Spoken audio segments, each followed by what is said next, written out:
enlightenment by works or grace. I know it's been talked to death, but we're going to talk about it a little more. How do we achieve salvation, redemption, enlightenment, or any of the basket of good rewards that we strive for? In this talk, I'll use the term enlightenment as a catch-all for all these desired ends. I'm not going to list them again, and there's just so many. To achieve enlightenment, are we measured by deeds and achievement, or is it something else? What is the predominantly held viewpoint? Let's talk about it. The simple answer is that salvation by works easily wins the vote of most of humanity. So our case is closed, and we'll have a very short talk, right? Not so fast. Not so fast. Yes, there'll be a couple of jokes here. Hardly. Okay, someone's chiming in. Okay, one of humankind's basic desires is to be in control of our own destiny. And that includes our eternal destiny. Salvation by works appeals to our pride and our desire to be in control of matters. Being redeemed by works appeals to that desire far more than the idea of achieving enlightenment by other means. But then there is the inherent sense of justice. Even the most committed atheist believes in some type of justice, and it has a sense of right and wrong. Even if he or she has no spiritual basis for making such judgments. Our inherent sense of right and wrong demands that if we're to achieve enlightenment, our good works must outweigh our bad works. Therefore, it's natural that when humankind creates a religion, it would involve some type of achievement of enlightenment by works. How did the ancient Egyptians weigh in on this question? You'll understand this joke in a minute. This focus on justice is nicely illustrated in the story of the fate of the human soul in Egyptian mythology. The heart was the seat of life, of the life spirit, which was called Ka. After a person dies, the heart is weighed against the feather of Mat. This is the feather, this is the heart. The weighing of the heart takes place in Duat, the underworld, in which the dead were judged by Anubis, the jackal-headed god of embalming. Over here at first, and these read left to right, so there he is again. Using a feather represented by Mat, the goddess of truth and justice responsible for maintaining order in the universe. The scales are watched by Anubis. Here is Anubis. And the results recorded by Thoth, the ibis-headed god of writing. It seems to me that this approach favors works.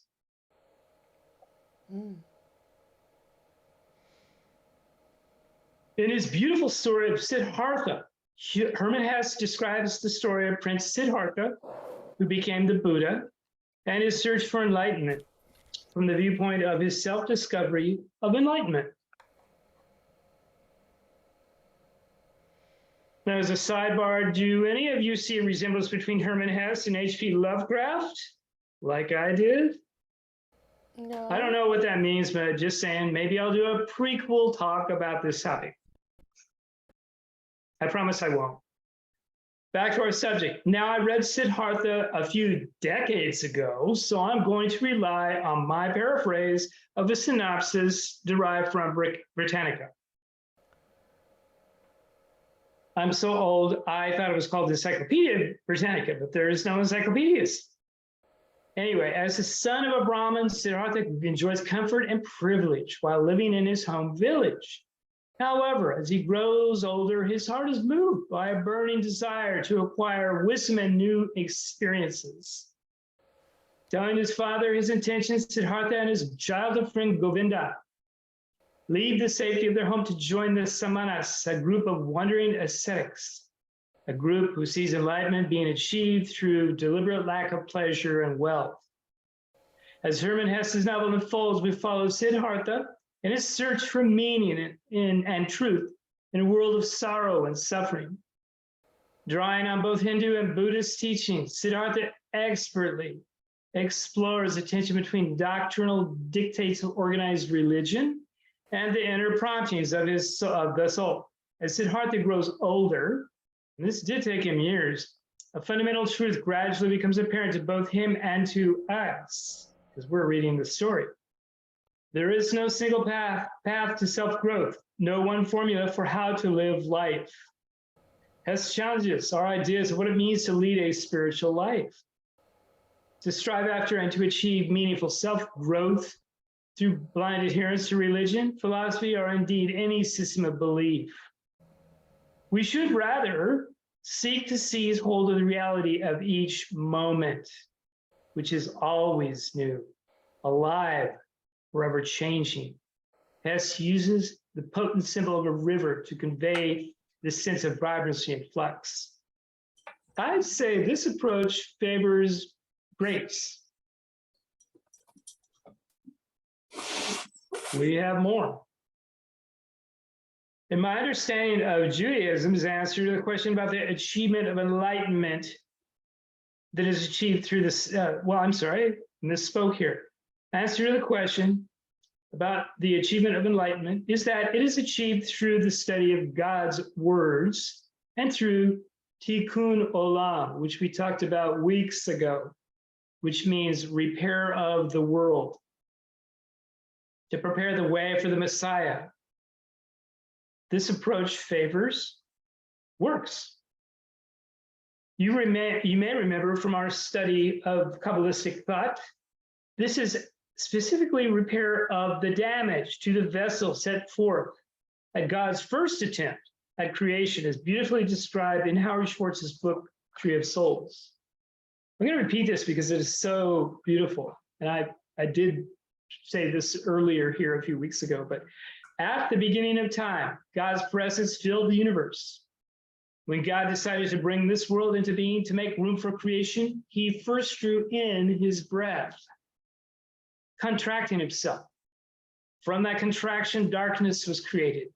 And when God said, "Let there be light," Genesis 1:3, the light that came into being filled the darkness. And 10 holy vessels came forth, each filled with primordial light. In this way, God sent forth those 10 vessels like a fleet of ships, carrying this cargo of light. Had they arrived, all of them intact, the world would have been perfect. But the vessels were too fragile to contain such a powerful divine light. They broke open, split asunder, and all the holy sparks were scattered like sand, like seeds, like stars. Those sparks fell everywhere. That is why we were created, humankind, to gather the sparks no matter what they are, where they are hidden.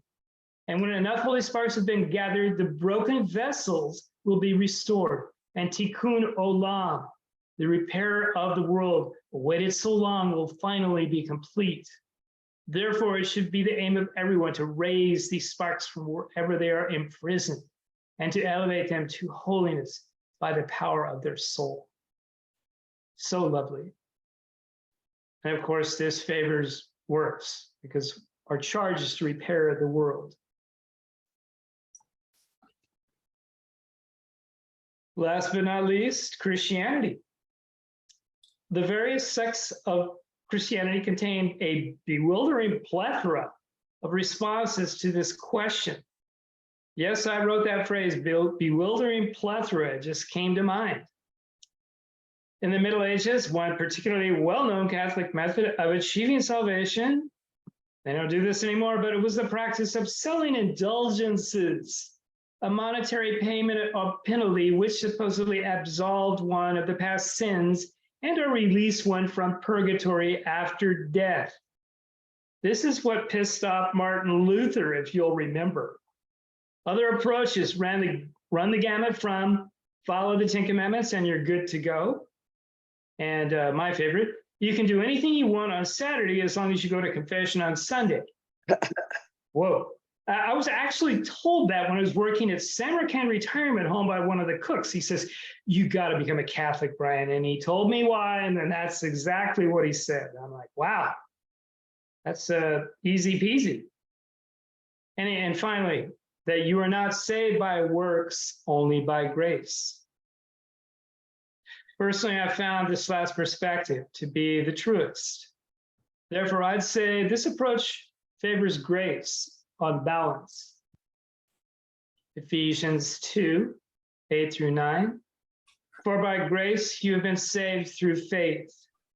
And this is not your own doing, it is the gift of God, not a result of works, so that no one may boast.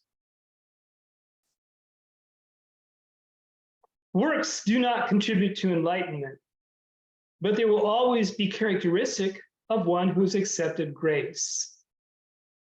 Good works are not the cause of enlightenment. They're the evidence of it.